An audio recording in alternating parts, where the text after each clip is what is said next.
So the first theorem that we will do regarding continuity of a function is theorem 1.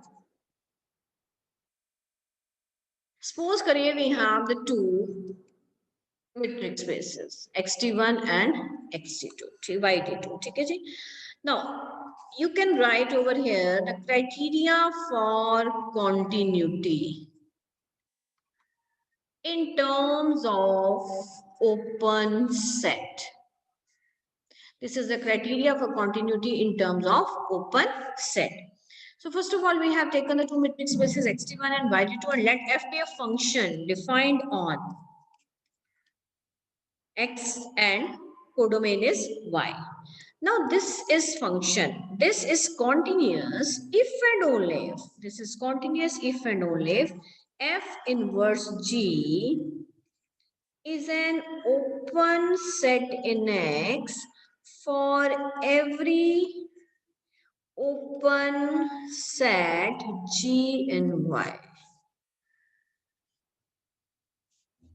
Right तो पहले figure में देखिए क्या है दोनों तरफ से अगर फंक्शन कॉन्टिन्यूअस है तो ये होगा अगर ये होगा तो फंक्शन कॉन्टिन्यूअस है तो this is F this is X and this is Y.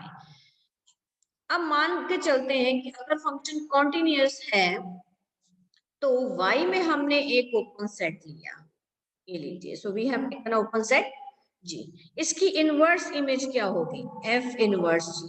अगर हम ओपन सेट ले रहे हैं ठीक है तो अगर हम ओपन सेट ले रहे हैं सेट ले रहे हैं इसका मतलब उसकी जो इनवर्स इमेज है वो एक सेट होगी पहली बार.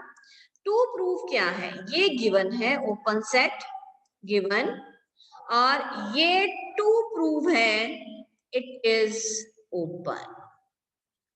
अगर फंक्शन कॉन्टिन्यूअस है तो image of inverse image of हम लिख सकते हैं that is if and only inverse image of every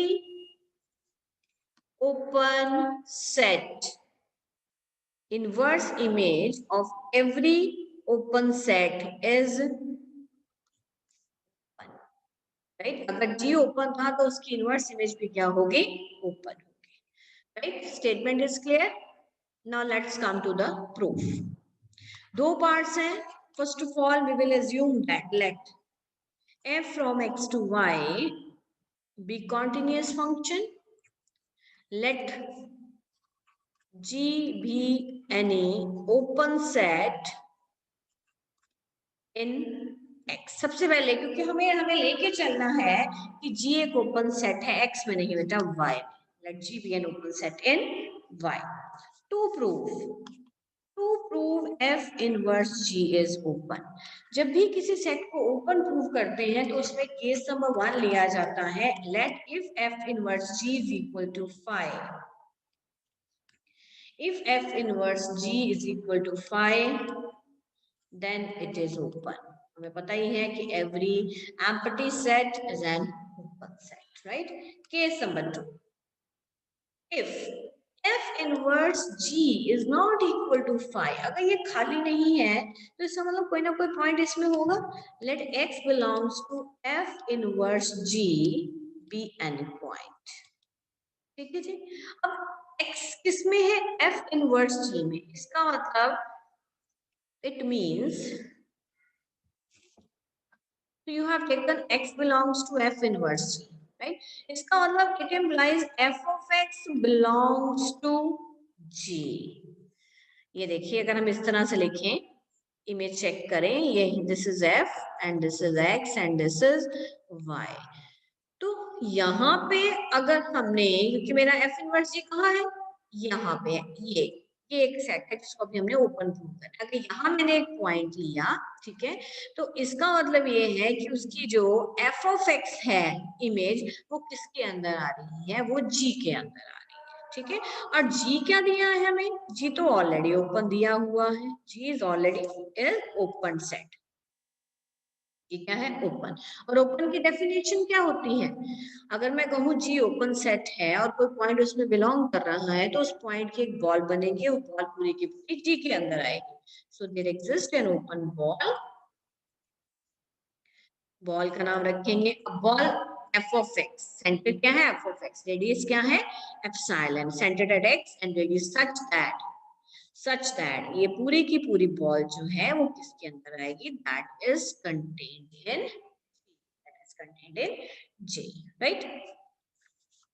अब डी किसके अंदर है, वाई के, तो बॉल भी किसके अंदर होगी, वाई के। It implies bx epsilon is an open ball in y and f from x to y, ये हमें दिया हुआ है कॉन्टिन्यूअस फंक्शन है, ये एक ओपन बॉल y में है। तो इसका मतलब क्या है, डेफिनेशन क्या कहती है कॉन्टिन्यूटी की, कॉन्टिन्यूटी की डेफिनेशन ये कहती है, फिगर से देखिएगा ध्यान से, कि अगर हमारे पास यहाँ पे एक बॉल पड़ी हुई है जिसका सेंटर एफ ऑफ एक्स है और रेडियस क्या है एप्सिलॉन है, तो इस x के कॉरेस्पॉन्डिंग यहाँ पे एक बॉल पड़ी है x में जिसका सेंटर x है और रेडियस क्या है डेल्टा है, जिसकी f इमेज किसके अंदर है, इस बॉल के अंदर है। ठीक है, ये f इमेज है, f इमेज किसकी, उस बॉल की जो x में पड़ा हुआ है। ठीक है, it is contained in the ball B2 f of x। ये डेफिनेशन हम तभी लगा सकते हैं if we have given that the function is a continuous function। तो वो हमें दिया हुआ है, बॉल हमारे पास पड़ी हुई है, so there exists, therefore we can say that there exists an open ball bx delta in x centered at x such that f of bx epsilon this is image of the open ball, the open bracket आएगी, centered x s and radius epsilon, ये पूरा का पूरा, it is contained in the open ball centered at f of x and radius epsilon, right। So we will take it as 2 और हमारा 1 था, 1 क्या था हमारा, what was 1 था B2 f of x epsilon is contained in G, 1 था। So on combining 1 and 2, on combining 1 and 2 we get, on combining 1 and 2 we get what we get, f image of the ball is contained in G, ये image किस में आ जाएगी, G में। इसका मतलब bx delta is contained in f inverse, f को बेटा हम मूव कर सकते हैं, इधर से उधर, उधर से इधर, ये मूव हो रहा है। ठीक है, तो ये बॉल पूरी की पूरी किस में आ गई, f इनवर्स G में। कहां से शुरू किया था, it implies for all x belongs to f inverse G there exists an open ball bx delta such that b1, you will write here b1 जहां जहां अंदर इमेज में है वहां b1 आएगा, is contained in f inverse G। It implies f inverse G is an open set in X। So this is the first part of the theorem।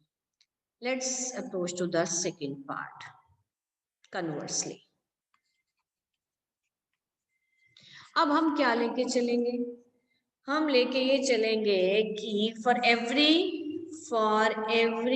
Open set G in Y f inverse G is open set in X। This is given to prove f is continuous। Function continuous prove करना है, अगर एक point पे prove कर देंगे तो इसका मतलब सारी डोमेन में प्रूव हो जाएगा, जब हम जनरल पॉइंट लेते हैं। ठीक है जी, function is continuous, that is f from x to y is continuous। Continuity में वही डेफिनेशन लगानी है, the image of the open ball is contained in the open ball in y। Simple, image of an open ball in x is contained in the ball, open ball in y। यहां तक पहुंचना है, like right? So let x belongs to x, सबसे पहले एक point ले लेंगे जिसमें हमने कॉन्टिन्यूटी चेक करनी है, be any point, arbitrary point, ठीक है जी। अगर x x में है तो इसकी इमेज किस में होगी? डेफिनेटली y में होगी, राइट? लेट हमने इसको लेके एक बॉल बना ली, ठीक है, ये किस में है? y में। ये देखो ये y में पड़ा है, ये एक पॉइंट है f ऑफ x, ठीक है, जो किसके कॉरेस्पॉन्डिंग आ रहा है? x के कॉरेस्पॉन्डिंग आ रहा है। तो हमने इसको लेके एक बॉल बना ली, ये लीजिए, ठीक है जी। Be an open ball in y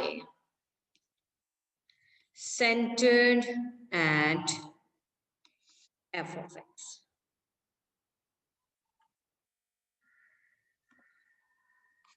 Since every open ball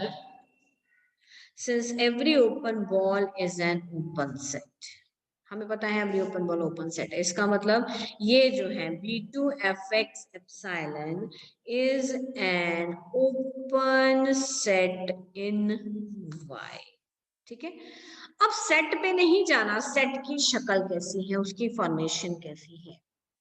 अगर कोई सेट G था ओपन इन Y और कंडीशन क्या दी है कि F इनवर्स G ओपन हो जाएगा X में, तो यहाँ G का काम कौन कर रहा है? ये पूरा का पूरा एक ओपन सेट है। So by given hypothesis F inverse of this set, ठीक है जी, F inverse of this set is open set in X, उसकी जो इनवर्स इमेज है वो X में क्या हो जाएगी? is an open set in X, right? and definitely it contains the point. मैं इनवर्स इमेज ले ली तो इनवर्स इमेज कैपिटल X में पहुंच गई, तो ये वाला पॉइंट भी किस में पहुंच जाएगा? Capital X, and it contains